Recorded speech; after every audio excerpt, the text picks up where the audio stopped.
This is Kazuma, a member of the Kanagi clan, a family known for their fire magic. However, he was considered a disgrace to the family. After many years, he has returned to take on a demon exorcism job he'd been hired for. Upon arriving and meeting the client, he also encounters his cousin. His cousin continues to reiterate Kazuma's shame within the family, but Kazuma remains unconcerned. The demon then reveals itself, and the cousin attacks it with fire magic. But the demon absorbs the flames and counterattacks with even greater force, engulfing the house in fire. The client promises to pay Kazuma more, so Kazuma negotiates a higher price before proceeding. He uses wind magic to disintegrate the demon into dust, extinguishing the fire. Kazuma gives the client 3 days to pay. He then wakes his cousin. The Kanagi clan traditionally uses fire magic and is protected by a fire spirit. Kazuma also possesses this protection, but he's unable to use fire magic, forcing him to master wind magic instead. That evening, he meets Ano, the daughter of the Kanagi clan's head. She's rushing home, late for curfew. Arriving at the door, she's startled, initially believing her father is there to scold her, but it's actually her cousin, Ren. Ren informs her that her brother has returned. Ano doesn't remember him, so Ren reminds her that her brother fought her during the sword receiving ceremony years ago. She then rushes to see her father. Her father, the clan head, has already heard from her cousin about Kazuma's return. Ano then goes to her father to learn more about her brother's return. Kazuma's father and Zen are also present. They both explain to Ano that Kazuma was once considered a disgrace to the family and left, but now he's returned with the ability to use wind magic. The clan head feels sympathy for Kazuma, whose past was not ideal, and who would have been exceptionally talented had he not been born into this family. However, his birth within the Kanagi clan is undeniable, and his inability to wield fire magic became a source of shame for the family. His father has disowned Kazuma, considering Zen his only son. That night, a wind magic user attacks the Kanagi household, killing Kazuma's cousin and 2 others. Kazuma suddenly awakens, sensing something. The next morning, the deaths of several Kanagi clan members are discovered. The attackers, wearing orange robes, belong to the Fuga clan, a family that has served the Kanagi clan for generations. The investigation reveals the attacker used wind magic. Several clan members blame Kazuma, believing he's taking revenge because he also uses wind magic. Ano intends to find and deal with Kazuma, but her father stops her, citing a lack of evidence and warning against resorting to violence to solve problems. Kazuma sensed he was being followed. The Fuga family reported finding him. 2 of the Kanji clan's top fighters went to find Kazuma. Ayano secretly followed them, wanting to confront Kazuma. They reached a construction site where Ayano was trapped in a wind cage. The 2 fighters accused Kazuma of killing 3 Kanji clan members the previous night. Kazuma denied it, but they were unconcerned. The clan head also wanted to speak with him. Kazuma didn't care and told them to come find him. They attacked, but someone counterattacked, using wind magic to sever scaffolding above, causing it to fall on them. Kazuma realized the wind spirit was involved. Ayano was released. She misunderstood, thinking Kazuma had killed the 2. He hadn't. He only defended himself against Ayano's attacks, forcing him to retreat. He insisted he hadn't killed anyone and had no intention of returning. Seeing Ayano's technique, he worried about the Kanagi clan's future, fearing its decline due to weakness. He left, aware he'd clashed with the clan and anticipating more trouble. The next day, Ayano complained to her friend about being confined. Kazuma's situation became increasingly serious within the clan. Everyone suspected him, including his father, who decided to bring him back, by force if necessary. That evening, he called Kazuma. Their conversation was unpleasant. His father insisted on a face-to-face meeting at their old meeting place. Kazuma remembered losing to Ayano. Losing to someone 4 years younger and unable to use fire magic had caused his father to disown him. Now, he wanted to see if he was strong enough to face the clan. That night, they met. Kazuma declared he wasn't the helpless boy he'd been 4 years ago. He attacked, but his father transformed his body into flames to deflect the blows. His father underestimated him. Kazuma countered his father's techniques. His father understood Kazuma's techniques, but knew he needed more power to defeat him. Kazuma was struck, but used a wind shield to block the attack. He saw his father was as difficult as before, hence his status as one of the strongest. His father then transformed his flames into blue, a godlike power only a master of fire could wield. Kazuma used his trump card, unleashing a powerful wind attack that struck his father, winning the fight. Joyful, Kazuma returned to his hotel and met Ren. He was surprised at how much Ren had grown. He invited his brother to his room. Ren directly asked if he'd killed the clan members. Kazuma denied it, but no one believed him. Zen then explained about powerful individuals making pacts with elemental spirits, granting immense strength. He wondered if Kazuma had made a pact with a wind spirit, explaining his strength. Kazuma hadn't. He'd spent 4 years training. He believed the Kanagi clan would soon fall because of the killer behind the murders. He had no intention of helping. They'd abandoned him. Zen used tears to appeal to Kazuma's emotions, leading Kazuma to decide to take Zen home the next day, asking him to stay the night. Ayano was heading towards Kazuma's hotel. Kazuma, watching his brother, sensed that familiar feeling again. He sensed someone using wind magic to bisect the building, immediately grabbing Ren and jumping out. Ayano arrived to see Kazuma and Ren leaving as the building collapsed. Kazuma let Ren escape and confronted the attacker who'd been giving him that strange feeling. He didn't care about their target being the Kanagi clan, but he would protect Ren at all costs. He attacked repeatedly, but the attacker remained unharmed. He heard Ren scream and was about to go when the attacker blocked him. As he approached, Kazuma realized something else. He disappeared, so Kazuma gave chase, ignoring Ano, confident she could escape the rubble herself. As he left, she melted the surrounding stone to free herself. She believed Kazuma had caused the collapse to harm her. Kazuma then returned to the Kanagi house. He never thought he'd return after being disowned by his parents. Upon entering, 5 people greeted him with intensely hot fire attacks. Kazuma, of course, refused to accept this, countering with a chilling wind that incapacitated them. The clan head greeted him and asked about his father's whereabouts. Kazuma replied that he'd blown him away. The clan head invited him inside after hearing that Ren had been kidnapped and that the kidnapper was connected to the person targeting the clan. Kazuma surveyed the familiar scene. Ano had also returned.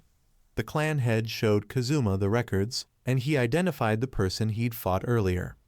Ano then demanded to fight Kazuma, but her father stopped her, saying Kazuma hadn't harmed anyone in the clan, that he'd been framed by the Fuga clan. The person Kazuma had identified was a Fuga clan member, and when her father had gone to look for them that morning, they'd vanished. Ano didn't believe him.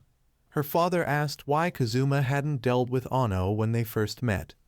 Kazuma was very strong, having defeated his own father, so she needed to realize she wasn't as strong as she was 4 years ago and couldn't defeat Kazuma like she had been.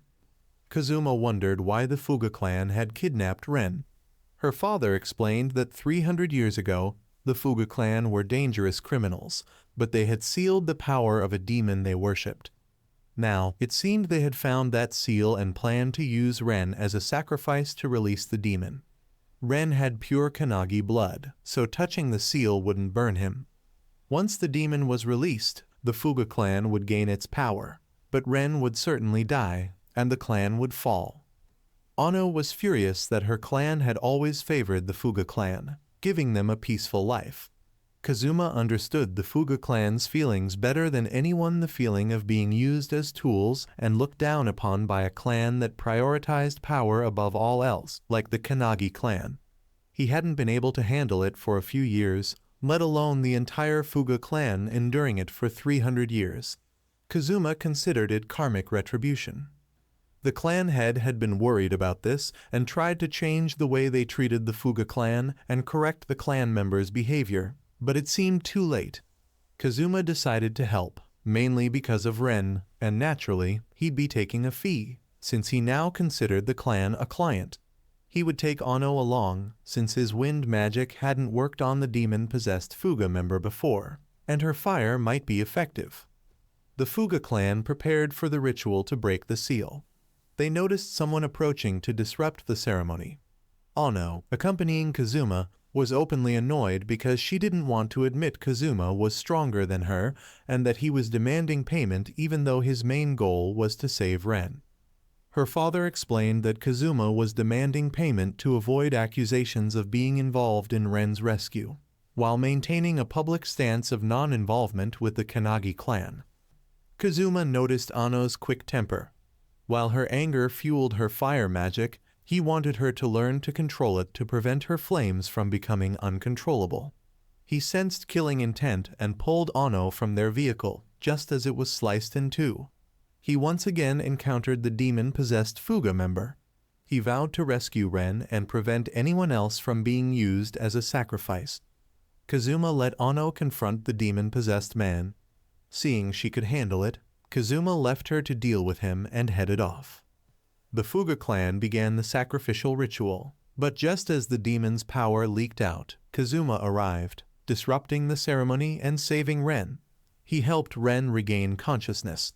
The Fuga clan rebuked him for helping the Kanagi clan when they had treated him just as badly as they had treated the Fuga clan. He empathized, but pointed out he'd taken payment from the Kanagi and conveniently happened to save his brother as well. Enraged, the Fuga clan attacked, but to no avail. The demon-possessed man returned, the demon's power that had leaked from the seal merging with him, transforming him completely. He destroyed the seal and obliterated the Fuga clan. The demon then flew towards the Kanagi house. Kazuma realized the demon was completely berserk and no longer distinguished friend from foe. He wanted the Kanagi clan to face retribution, but that would cost him his fee, so he took Ren and left, but first wanted to check on Ano. She'd been defeated, and demonic energy was consuming her. Kazuma had medicine to counteract this, but he hesitated to use it. Ren angrily demanded the medicine. Kazuma complied, taking the opportunity to kiss Ano while administering the medicine. She woke up, furious at his actions, but Ren explained, so she calmed down and thanked him, but demanded additional payment for this service. He then sarcastically commented on her weakness, unable to accomplish anything with her sacred sword in hand. Angered, she tried to attack him, but he caught her hand, scooped up Ren, and flew away. The three of them eventually located the demon, and Ren decided to jump into the fray to reduce the demonic energy the demon was exuding to prevent it from awakening and summoning other demons. Kazuma then used his magic to block the demon's path, allowing Ano to attack. She still struggled against the demon, so Kazuma told her to keep fighting as he held it off. He then created a whirlwind aimed at the demon. The area surrounding the demon was flattened, but the demon was unharmed. Kazuma told Ano to give him some time. He then attempted to contact the wind spirit for assistance. Ano was soon knocked down by the demon and felt helpless from her own weakness. But recalling Kazuma's taunts, she angrily fought back, incinerating the area around her, burning the demon, but it was insufficient to defeat it. Kazuma had completed his spell and caught Ano. He had the blue eyes of a watcher, someone who can access and utilize power from elemental spirits. He used the wind to bind the demon, allowing Ano to deliver the final blow. He then collapsed from exhaustion. She knew Kazuma could have destroyed the demon from the start, but he'd purposely allowed her to show her strength to help build her confidence. Ren returned and saw Ano on top of Kazuma, her clothes partially torn. A few days later, Kazuma visited his grandfather, who was able to smile as Kazuma left, realizing he'd been wrong to call Kazuma weak. A few days later, the Kanagi clan held a celebration, and Kazuma was invited. Zen clung to him. A girl named Misao arrived to thank Kazuma and offer to repay him in any way she could. He was about to ask about sensitive matters when Ano stopped him, believing that since he'd already received payment, he shouldn't ask for more. Misao asked Ano not to blame Kazuma, as he'd helped avenge her brother. But Kazuma acknowledged some responsibility for her brother's death, stating that her brother had died because he was weak, noting that it was his attack that had left her brother vulnerable to being crushed by the falling scaffolding and the demon's attack, and that he hadn't intended to live with Misao while she was still consumed by her grief. She pulled out a knife and lunged at him to avenge her brother, but he was unharmed due to his wind-based armor. The clan head instructed Misao's father to reprimand her, but since Kazuma didn't press charges, she only received a confinement penalty. He then left. The next day, Ano was constantly agitated, thinking about Kazuma. Her friend thought she had a crush on him, but she denied it. She then saw Kazuma leaving a hotel alleyway with another woman and felt frustrated, unable to criticize Kazuma's actions. Her friend became even more convinced Ano had feelings for Kazuma. Ano then went to find Kazuma, but couldn't find him alone, so she called Ren to help. They continued their search and Jenin discovered them from above and that they seemed to be waiting for someone. They hid and saw Misao meet Kazuma. He led Misao away, so the two followed. Kazuma quickly discovered they were following and deliberately entered the alleyway leading to the love hotels, taking Misao to a love hotel. Ano became increasingly furious. She burst in, and Misao revealed her true intentions to assassinate Kazuma. Ano reminded Misao that firearms wouldn't work against Kazuma. He then appeared from behind and effortlessly dealt with Misao's bodyguards. Ano wanted to bring Misao in for justice, but Kazuma stopped her, stating he was no longer involved with the clan, so what happened to him wasn't her concern. He suggested that if Misao truly wanted revenge, she should become stronger instead of remaining weak like her brother. She continuously punched him, using her fire magic, until she was satisfied. She was frustrated that she couldn't hurt him. She was heartbroken and slumped to the ground, stating that she wouldn't forgive Kazuma. He told her to come find him if she wanted. He then returned alone, while Ano and Ren took the train home. Misao saw no meaning in her life anymore, but someone approached her and asked if she wanted power. Some time later, people commuting home through a tunnel were attacked by strange, slimy demonic matter. This slime was created by Misao and the person who had given her power. A few days later, Jabber had to go to the hotel to find Kazuma because she needed his help. She told him about the recent cases of bodies being gibber of their life force. The Kanagi clan had lost the Fuga clan to rely on for information, so they jabber Kazuma's wind magic to track down information, and Ano would help him. She then noticed that Kazuma had the coat gibber given to Misao. She papaya understand why he gibber so much about Misao. He then told Gibber to go home because he didn't need her help, saying he didn't want to carry around a weight like her. Gibber went home, upset at being called a weight. Kazuma had intentionally said that to provoke her into Gibber energy, using her as applesauce. That evening, Ano and her friend got lost in a Jabber area. Ano started sensing something Gibber.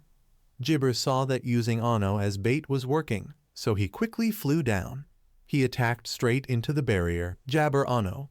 He freedom her to Gibber the front while he handled the back. But when she ointment, the Jabber wasn't affected by her attacks. Ano used fire against the Gibber, destroying it, and the barrier binding her disappeared. Kazuma thought she was in Gibber bait and, wanting to avoid complaints, went ahead while Ano angrily followed. He found his target Gibber. He Gibber if she knew what kind of power she was dealing with. She knew very well and was Gibber to do anything to kill him.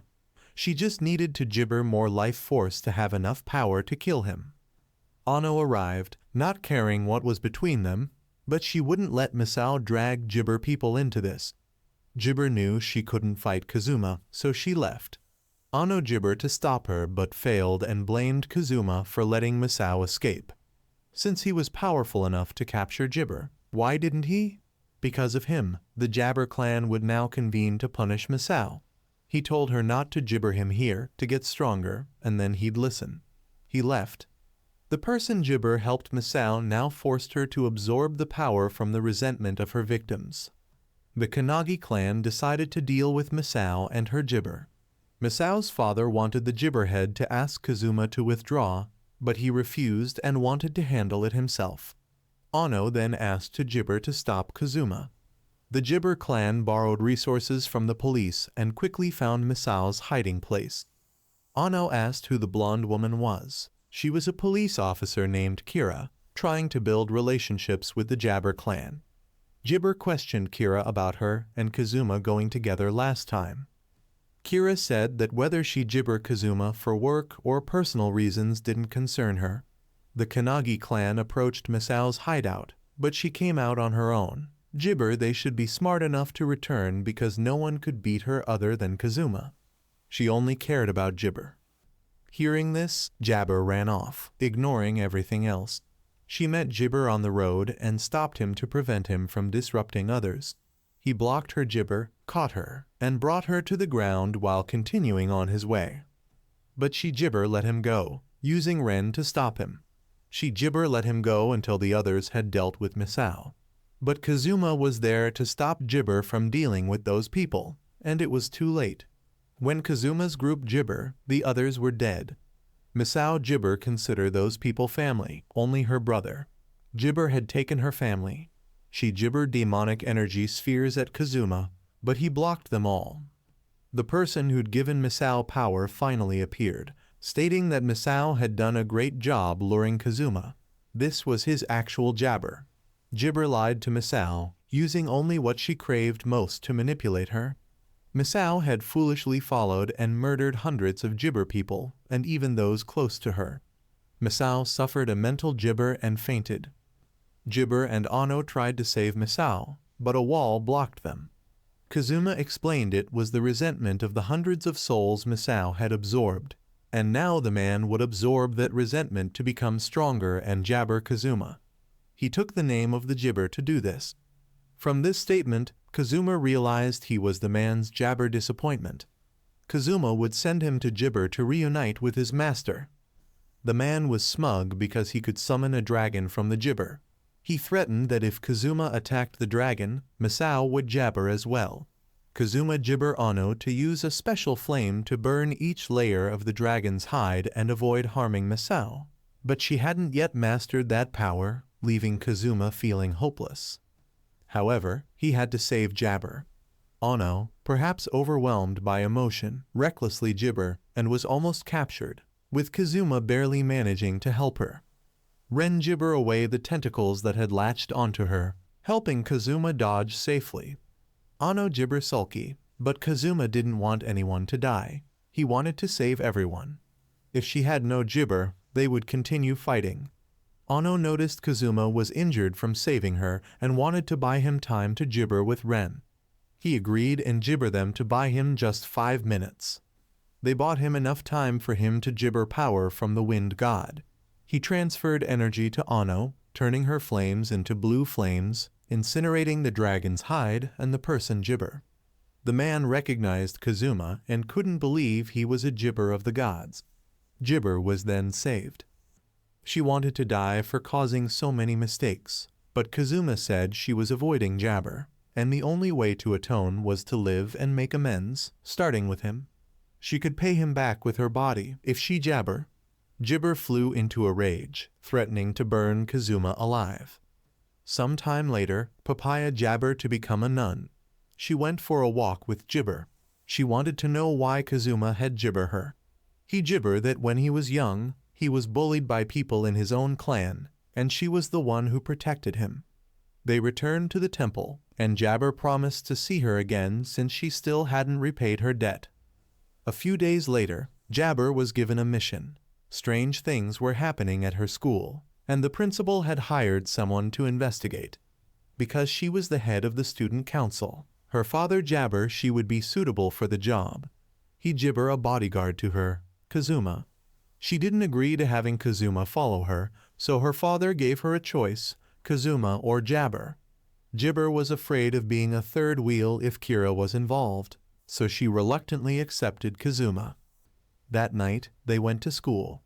Ano gibber to know why Kazuma had taken this job. He said it was because of the high pay. They entered the school, and Jabber found nothing unusual. Kazuma acted as a bodyguard, leaving Ano to solve the mystery Jabber. They heard a noise, and Ano was about to unleash a fire attack when Kazuma jabbered her, as the noise was caused by two of Ano's friends. These two friends knew all the school's secrets, so a ghost story was nothing Jabber. Jibber wanted them to go home, but they insisted on staying, so she had to take them with her. As they walked down the hall, the blonde friend Jabbered 6 supernatural legends about the school. The most noteworthy was that the cherry gibber tree behind the school had not bloomed for years. Suddenly, Kazuma jabbered something. He threw out a gust of wind, and it immediately jabbered with a spirit. Kazuma couldn't catch it, and his tracking abilities jabber find it. But that was only an excuse Jibber made up. He was trying to tease Ano, causing her to blush. Jibber warned that the spirit was behind Ano. Ano was Jibber and knocked unconscious by the spirit. Jibber woke up, and the spirit told them to stay away from the place if they didn't want to regret it. The Jibber applesauce again. Ano wanted Kazuma to reveal the Jibber location, knowing he could sense it. At that moment, Zen asked Ano's father where his Jabber siblings were and was told that they were at the school. Jibber truly wanted the two to get along better, as they always acted like cats and dogs whenever they met. Back at the school, the jabber they went, the more the spirit tried to stop them, blowing wind to push them back. Ano jibbered it, but was hit by a root in the face. Ano suspected Kazuma was up to something, but he showed no jabber, making her unsure. Jibber group continually suffered misfortunes, while Kazuma wasn't affected at all. The 3 girls had to sit down to warm up after being jibber with water. Kazuma jibbered that the wind originated from the backyard, so the group went to check it out. Jibber was then tripped, making her angry, and she continuously used fire magic. Kazuma told her to jibber down, but Ano cried from being teased too much. Jibber caught the spirit, and they realized it was a fairy, not a ghost. Everyone noticed that this fairy and Ano shared a Jibber personality. To appease Jibber, Kazuma promised to treat her to a meal after they were done. He then jibbered the fairy what she was doing there. She explained that she was making the dying wish of her late grandfather come true, helping the Jibber blossom tree bloom once more. The fairies hiding in the tree had Jibber an energy field to help the cherry blossom tree bloom. Once they jibber, they left. As the fairies left and Kazuma's group went home, he revealed that the fairies had only used their earlier jabber as an excuse. They just wanted to tease humans for their own mischievous amusement. Ano was furious and wanted the fairies to return so she could settle the score, but one of them laughed, saying Ano was acting childish. Ren, meanwhile, was enjoying a relatively smooth high school life, well liked by his classmates. However, he couldn't understand why. Despite lacking strength and self-assurance, he had a girlfriend. He considered Kazuma the ideal male figure for girls to pursue. Meanwhile, Kazuma and Ano were on a demon-slaying mission. It was cold, so Kazuma was fully bundled up in a coat and scarf, while Ano had the warmth of her fire magic. Ano complained that Kazuma was getting paid without doing any work. Feeling hungry, she made Kazuma take her out to eat, since he wasn't spending any money anyway. Kazuma indulged his cousin. Meanwhile, Ren, after hanging out with friends, accidentally overheard singing. He was captivated and followed the sound to a playground, where he saw a girl singing on a slide. He was so captivated that he only snapped back to reality when the girl called to him. She asked Ren to play with her. He agreed and even gave her his jacket because it was cold. Jibber, meanwhile, was showing off by ordering expensive dishes since she had someone paying. Suddenly, Kazuma saw the fairy from before and left. Jibber Ano to continue eating, that he'd pay. He went down an alley and jibbered the fairy again. She introduced herself as Tiana and needed Kazuma's help to find a treasure for the Jibber clan. As usual, Kazuma demanded payment. But Tiana had only intended to flatter Kazuma because he'd made a pact with the wind god, and the fairies were a part of the wind's jabber. Kazuma didn't care. He'd made a pact, but that jabber obligated him to do everything the god wanted. He'd do it for money. Jabber, she could leave. Jibber agreed to let him take gold from the fairy realm, but he demanded half of the total. Jibber, Zen and the girl were enjoying themselves. Jibber learned her name was Azumi. Suddenly, a group in black Jabber, pushing Ren down and restraining Azumi. Jibber fought back to save Azumi, but they pulled out guns.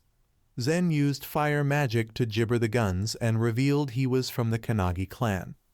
They were from a Jibber allied with the Kanagi clan, and if Zen made a move, it would cause war. Gibber this, Zen fought to protect Azumi, and they retreated. Azumi, learning Zen was from the Kanagi Jabber, asked for his help with something else. The Jibber head heard the news and informed Ano. He was Jibber people to find Ren because the other clan had said they would kill him for stealing their person. Kazuma was unreachable because he was with Jibber looking for the treasure. Kazuma quickly found that the Jibber had been stolen by the clan that was now hunting Ren. He gibbered that clan, and this was his chance to kill them. Kazuma and Tiana quickly reached the clan's Jibber. He gibbered for the treasure, but it wasn't there. Jibber panicked, so Kazuma had her listen, and she heard the people inside were also in trouble for losing the treasure. Kazuma was Jibber to hear the name Kuriha. They were Jibber something and demanded Azumi's return. Kazuma immediately understood that this clan was responsible for guarding Mount Fuji, performing a Jabber ritual every 30 years to prevent an eruption. As he explained, Jabber somehow discovered Kazuma and pulled him down. Kazuma landed Jibber and blocked Kuriha's attack. He used applesauce as in Jibber to attack them the next night and left. Jibber wouldn't look for the treasure anymore. He'd let them find it, then take it back. Zen took Azumi to the train station because she wanted to see the ocean one last time. They boarded the train. Kazuma and Tiana were still waiting. Tiana was getting bored, and Kazuma wasn't talking to her. Back with Ren, the young couple boarded the train and neared the ocean. Azumi said she would return to her clan afterward. It's where she belonged. Zen wanted to invite her to the Kanagi house for protection. She revealed her true identity, a clan member and the sacrifice for the Mount Fuji ritual. Jibber explained that hundreds of years ago, Mount Fuji had erupted, creating a monster that made eruptions even more violent. The clan made a pact with the earth god to seal the Jibber, but its power exceeded the seal, requiring resealing every 30 years. Someone had to die each time. Jibber thought the ritual was stupid. Back with Ren, he opposed Jabber being the sacrifice, but she chose it, believing her death would bring happiness to many. She lacked clear Jibber from the past and wanted the ocean as her last memory. Ren was Jibber to save Azumi and find another way. They gibber the ocean. Jibber was happy to ointment the beauty. Ren created a small sun to gibber daytime for her. She was moved to have these precious Jibber. Jibber older sister and her bodyguard arrived to take Azumi away. Jibber had to give her up, but she was immediately beaten, causing Ren to fight back. Earth magic gave the opponent an advantage, so Jabber climbed a tree stump to think. He figured out how to heat the Jibber rock, controlling it. He won, but the Jabber didn't give up. The Jibber eldest daughter revealed Azumi was a clone, created to replace her as a sacrifice. Jibber only had a month to live. Jibber was devastated. Ano arrived and ran to Jibber. The others had Jibber tell the Kanagi clan head that they'd gotten what they wanted and wouldn't disappointment. Kazuma had fallen asleep and woke to the others returning. He realized the treasure was inside Azumi and planned to take it before the ceremony. The bodyguard didn't see his mistress return to her room, so he questioned Kuriha the next morning. She took him to the ritual site. His mistress was being placed in a crystal to transfer power to Azumi. She encouraged him, saying his mistress wouldn't die, but if the ritual was disrupted, something would happen. Kuriha volunteered to give the bodyguard power to stop Kazuma's intervention. The next morning, Ono went to her father, who advised her not to interfere with the other clan's internal affairs. Ano understood and wouldn't interfere. Kuriha met her father. She'd sealed him in an earth statue. From the start, she hadn't intended to perform the sealing ritual. She wanted to absorb the power herself and cause the clan's downfall.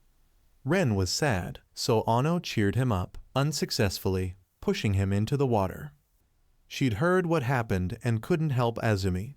Ano thought Zen didn't need a reason to save friends, just the will. Zen decided to see Azumi, to apologize for not being able to help. Ano followed. Azumi and Kureha were preparing for the ritual when Ano and Zen burst in. They didn't intend to use violence, but the enemy attacked first. They were stopped by a stone man. Ren was quickly captured while trying to get past the stone man.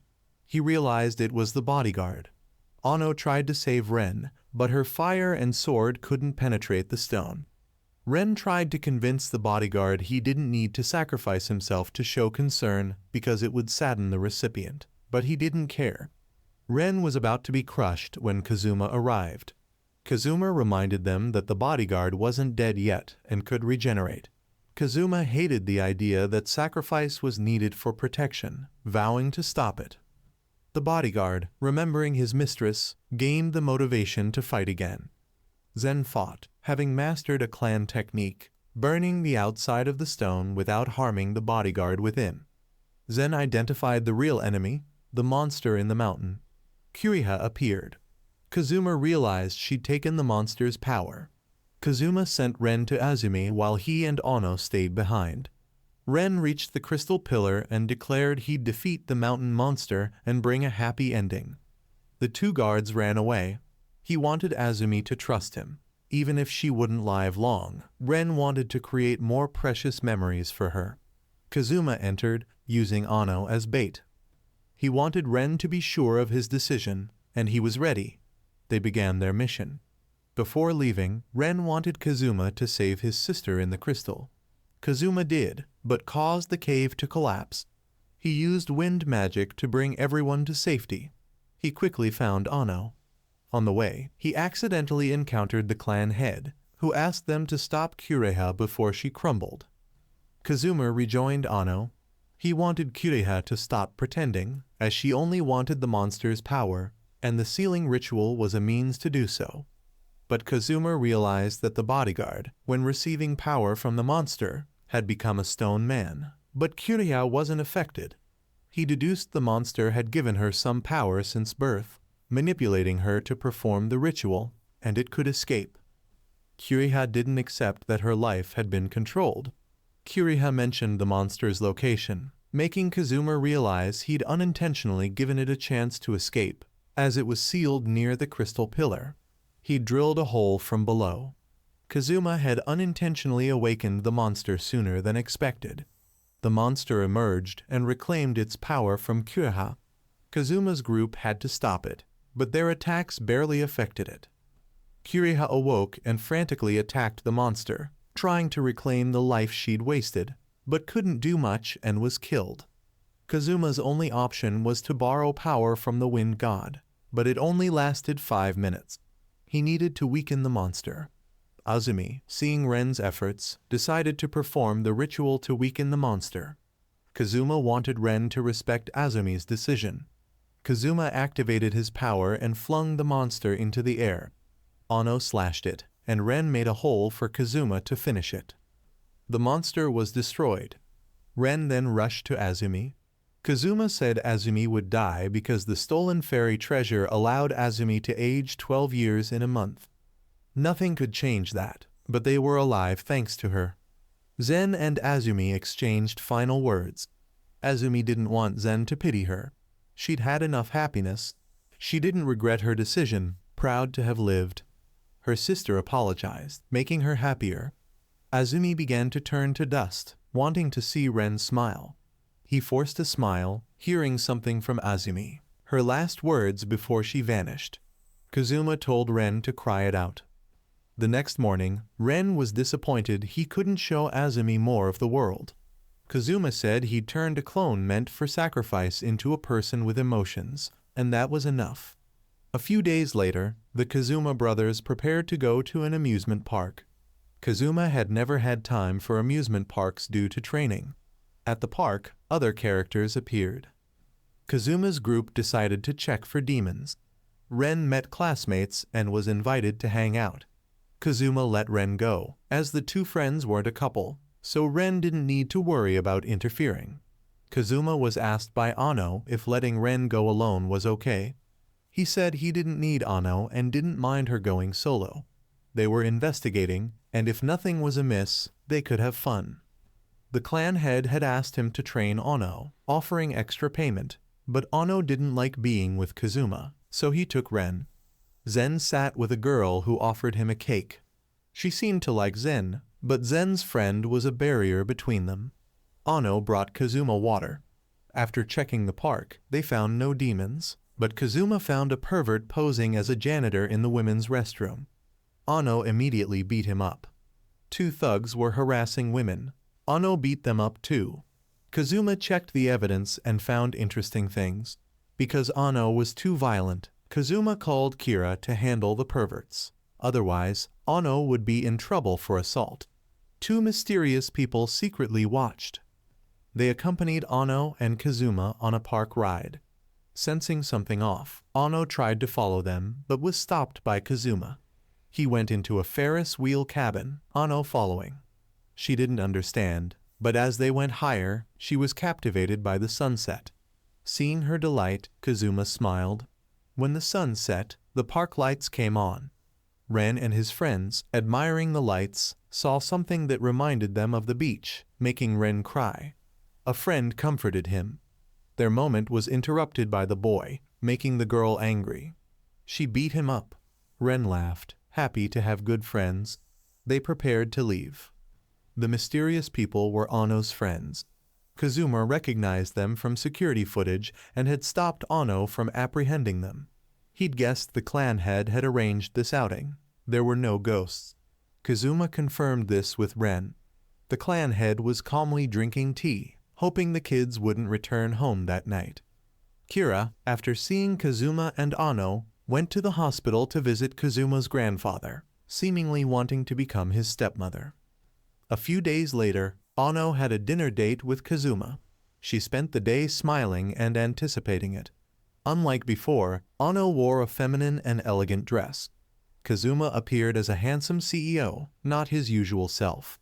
The clan head was dissatisfied with Ano and Kazuma's lack of decisiveness on their previous mission, despite providing all the necessary resources, hoping they'd make youthful mistakes so he wouldn't be disappointed.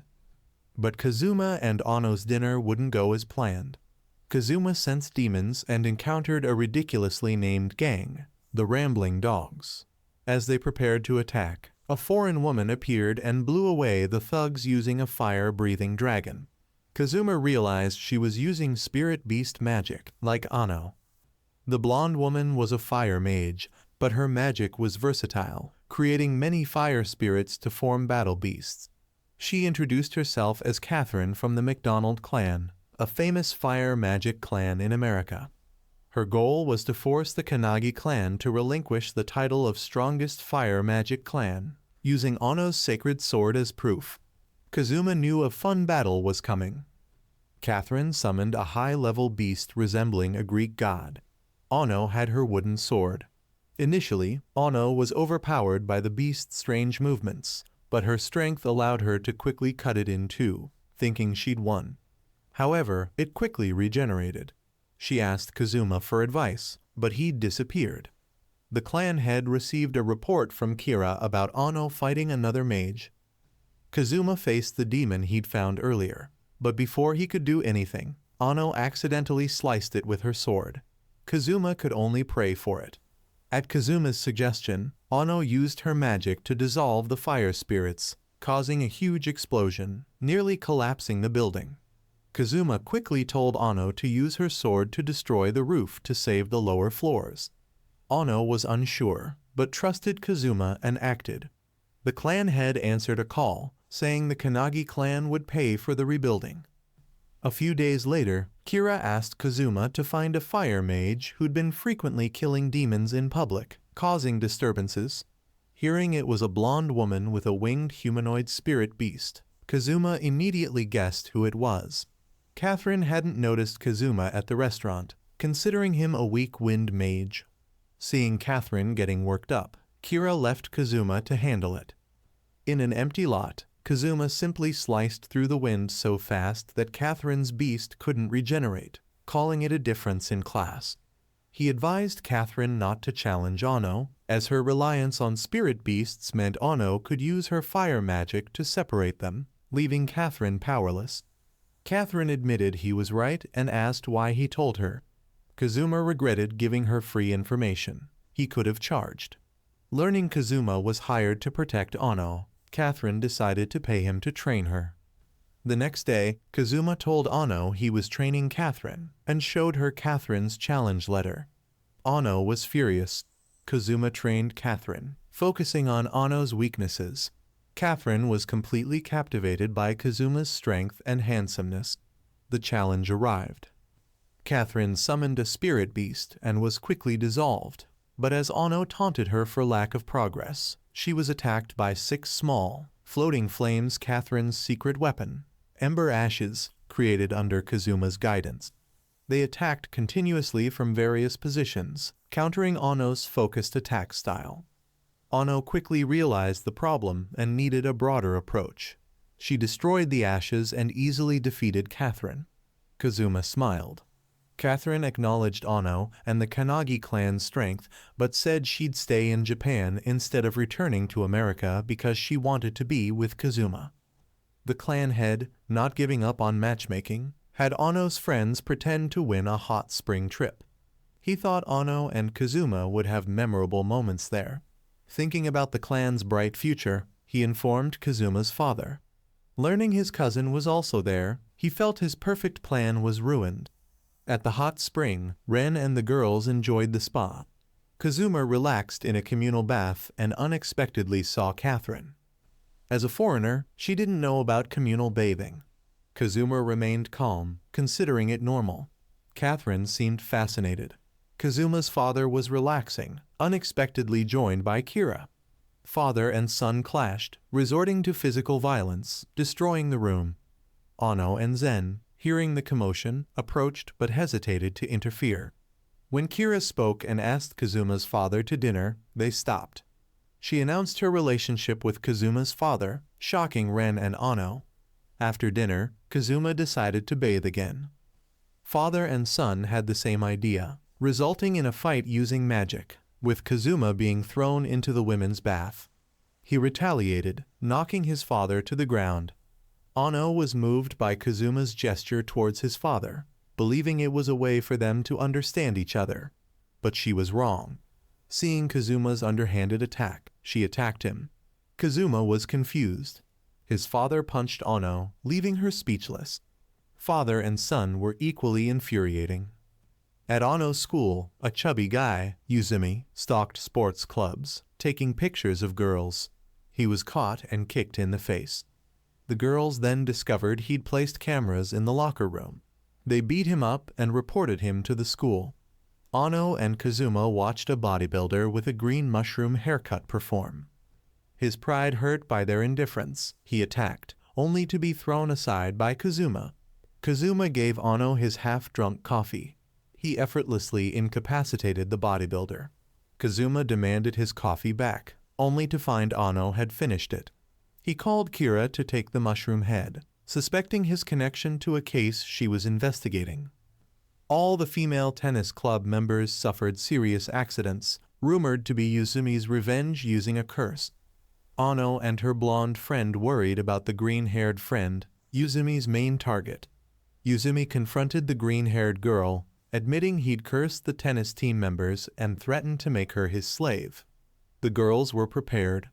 The green-haired girl stunned him with a taser after he confessed and gave him to Kira. At the school office, Kira told them about many people suddenly manifesting unusual magic abilities, like Yuzumi and the Mushroom Head. Ono's friend remembered an email about a superpower battle sweeping Tokyo, thinking it was game advertising. Kira asked for their help. Kazuma would participate. They met a new police officer assigned by Kira to follow Kazuma. He was used as bait. Kazuma dealt with him and his dog, making the officer regret becoming a police officer. Kazuma saw a familiar figure and chased her, letting the mage escape.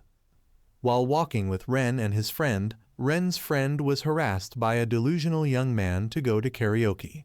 She refused, but he tried to force her, making Ren sternly warn him. The young man threatened to call his superpowered brother. After eating with friends, Ano saw Catherine chasing a strange girl and followed. Learning Catherine was from Kira's special forces, Ano joined her to apprehend the mage. Ren and his friends were blocked by the older brother of the karaoke guy. Seeing him create small flames, Ren's friends were amazed, unaware that Ren was an expert in this field. Ren thought he was an ordinary fire mage, angered by his attack, but discovered demonic traces and used purifying flames, stripping him of his power. His friends were shocked. Those captured revealed they'd gained power from a website that simulated demon summoning rituals for soul contracts. Players downloaded a data-converted demon and gained its power. Each player could only access it once, creating a forum for information exchange and tournaments. Winners gained experience points to upgrade their power. Upon reaching enough points, players received guidance to a special area to receive power. The older brother didn't know its location, only that it was between two towers of a building. Ren saw a building fitting the description, hoping no plane would appear. He used fire magic to explore and found a hidden space between the towers. This alerted the owner, who captured Ren. Everyone was analyzing information at the Kanagi clan. Kazuma was preoccupied with the girl from earlier. He blurted out that her eyes were blue, not like the girl from earlier, confusing everyone. He abruptly announced he'd withdraw and left. Ano followed and received a call from Ren's friend, saying Ren was missing. They rushed to the twin towers. Kazuma sensed a distorted space. Kira said that if they could block Kazuma's scouting abilities, the opponent wasn't ordinary. Kazuma smiled, flew up, used wind magic to open the barrier, and entered. Kira called for evacuation, setting up barriers and controlling media to prevent building destruction, knowing Kazuma wouldn't hold back with Ren involved. The girls were on the rooftop. Ano wanted to use her sword to break the camouflage, but Kira stopped her. Revealing the area would attract attention. Kira produced 4 charms and created a spatial door. She was a yin-yang master. Kazuma was trapped in a chaotic zone between distorted spaces. Kira and Ano were greeted by a girl named Lapis.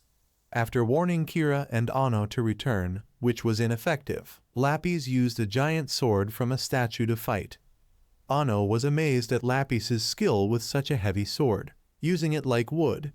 The sword absorbed fire magic, hindering Ano. In another room, Zen faced the owner and asked his purpose. He said it was an experiment. He showed Zen images of Kazuma and Ano, wanting to deal with Kazuma, but his main goal was the experiment creating a nightmare. As he spoke, Kazuma, in the projected image, looked directly at them, telling Ren to shout so he could pinpoint his location. A gust of wind shattered the space, and Kazuma appeared, smiling confidently. Seeing him, Kazuma recognized him as Born Hate and asked about his audacity in appearing before him again. Through their conversation, Kazuma seemed to be the one who had killed Born Hate's master. A loud explosion echoed through the room, and Lapis was thrown into the room. Ono attacked but was stopped by Kazuma. Lapis was the girl Kazuma had met earlier.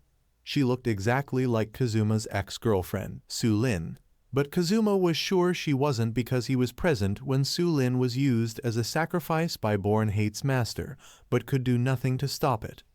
Born Hate revealed he'd used Su Lin's remaining emotions after death to create Lapis. Kazuma attacked, but Lapis stopped him, using all her power to split the building, hindering Kazuma's group and disappearing with Born Hate. At the police station, Yuzumi blamed everyone, especially Ano's friend. A blood message appeared on the wall. Congratulations on leveling up and receiving greater power. Another special area existed, and they didn't need the internet to send messages. Returning, Zen said Kazuma had called the tower's owner Born Hate.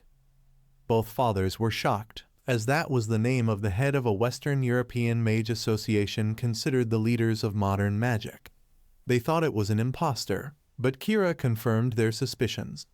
The Western European Mage Association had a great feud with Kazuma, stemming from a girl named Su Lin, who was the basis for Lappies. After being expelled, Kazuma went to China to become stronger, meeting Su Lin and falling in love, giving up on power and wanting a peaceful life. Born hate took everything away. This reminded Kazuma of a memory he wanted to forget, leading to unpredictable actions. Ano, hearing about Su Lin, was distraught and worried about Kazuma. They looked for him but couldn't find him. Outside, players fought. 2 level 2 players fought. The blonde summoned a raven to neutralize the bespectacled mage's magic, then 2 giant beasts, causing the mage to flee. The audience didn't want the fight to end, forcing the mage to fight. He grew fangs and yellow eyes, easily defeating the beasts. The blonde had to use everything. Kazuma appeared, cutting the blonde's summoned beasts and used magic to force the blonde to reveal his memories. He got nothing useful, doing the same with the bespectacled mage. He found memories of Yuzumi and thought he might be useful. Ano's group arrived at the scene the next day. They confirmed Kazuma was responsible. Somewhere, Yuzumi leveled up to 3 and planned revenge. Born Hate and Lappies were monitoring him. They were almost finished gathering data and would leave. But he said things were getting interesting. After Yuzumi escaped prison, Kira anticipated his revenge and sent Catherine and Izumi to protect the green-haired girl. Kazuma appeared, breaking Izumi's barrier, wanting Yuzumi to capture her, leading him to Born Hate. He knocked out the 2 girls, enabling Yuzumi to kidnap the green-haired girl. Filled with hatred, Kazuma would do anything to find Born Hate and Lappies. The next day, the girls were hospitalized. Though Kira confirmed it, Ano didn't believe Kazuma was responsible. Kira understood. She only knew Kazuma since his return, not the Kazuma she'd seen before. 2 years ago, in London, Kazuma was a deadly wind, destroying anything in his path, never regretting hurting anyone. She didn't know what changed him, but Lappies seemed to have reverted him. Before leaving, Kira said Ano was the only one who could awaken Kazuma and make him understand that the present was more important than the past. Ano thought about this, finding it difficult to overcome Su Lin's shadow in Kazuma's heart. Zen, in the park, found his friends following him. They heard voices, seeing Kazuma defeating a stranger. Zen tried to stop him, but Kazuma had changed. The friend quickly left. Police arrived. Kira found it strange that only Kazuma and another player were there, as Kazuma never attacked solo. Ano's blonde friend found an online player recruitment notice. She saw the green-haired girl being led away by Yuzumi like a loyal slave. Introducing himself as a level 4 player and Born Hate's representative, Yuzumi announced a special leveling up point at the park that night and a competition for ultimate power. Excited, the blonde texted Ano, but Yom discovered and captured her. Ano received the message as Kira discovered a message in the hospitalized man's phone. He'd get many points for defeating the Wind Mage at the park, with a picture of Kazuma. Kira concluded that after watching Yom, Kazuma knew Born Hate's location and was waiting. Born Hate likely knew this and sent the officer as bait. Kazuma didn't attack immediately because he wanted Born Hate to finish what he was doing. Both knew the other's intentions and willingly participated. Ano pondered her importance to Kazuma, doubting Kira's claim that he cared about her most. She wanted to bring Kazuma back, but had no concrete plan. Yuzumi foolishly challenged Born Hate to become the master. Kazuma's father, hearing about his son, remained firm, saying he'd deal with Kazuma and destroy Born Hate's area. Ano, annoyed, said she would deal with Kazuma as the clan heir. Kazuma's father left. That night, Born Hate's players gathered, fighting with various magic, creating chaos. Born Hate's space didn't appear. It was meant to filter participants. Kira wanted to ignore them, but Ren disagreed, using purifying flames to eliminate demons in the players. At midnight, the ground shook, and Born Hate's castle appeared. Red light emanated, awakening demons, transforming the players into monsters. Ren's flames were useless. Kazuma appeared, slicing them with dark wind. Ren tried to reason with Kazuma, But Ano used force. Even without the wind god's power, Kazuma was stronger. But Ano felt he was weaker than before, sensing a limit to his power. She relentlessly attacked. Kazuma didn't understand why he couldn't directly attack. Her pent-up emotions activated her pure flame. Ano reminded Kazuma that he wanted to protect everyone, not be consumed by hatred. This reminded Kazuma of Su-Lin and brought him back to his senses. He forgot to announce he was back, receiving a full-powered attack from Ano. Kazuma, regaining control, easily countered. He realized that besides Su-Lin, other important things were in his heart now. Inside, they saw Ano's friends controlled by Lapis, and Yuzumi was in a small golden mask. Lapis's controlled friends explained that the place combined human and demon souls to create players, collecting their data for experiments to create superpowered individuals. Lapis sliced Yuzumi, absorbing his soul to activate a giant formation covering the area, summoning a cruel hell prince. The formation activated, shaking the castle. Kazuma used wind magic to defeat Lapis and brought Ano's friends to safety. Lapis said 100 million player souls could summon the demon for seconds, enough to destroy Tokyo, a gift from Born Hate, who wanted to see Kazuma's despair. Outside, they sensed immense power emanating from the formation. Kazuma thought that even with the wind god's power and Ano's fire, they couldn't defeat it. But they had no choice, aiming to stop the demon for seconds. They attacked the giant hand emerging from the circle, their combined energy creating a massive explosion, blowing everything away. A blinding light shot into space. The nightmare ended. The next day, the park was destroyed, but Kazuma's group survived, exhausted. Born Hate and Lapis appeared, shocking them. Born Hate said he wouldn't attack without certainty, then looked in Kazuma's grandfather's direction. Kazuma asked Lapis about Su-Lin's final feelings. She wanted Kazuma dead. Kazuma was shocked. Returning to the Kanagi clan, Kazuma told Ano he didn't blame Su-Lin because he couldn't protect her. His power only appeared when he was near death, not when Su-Lin was about to die. He'd only craved power to protect himself.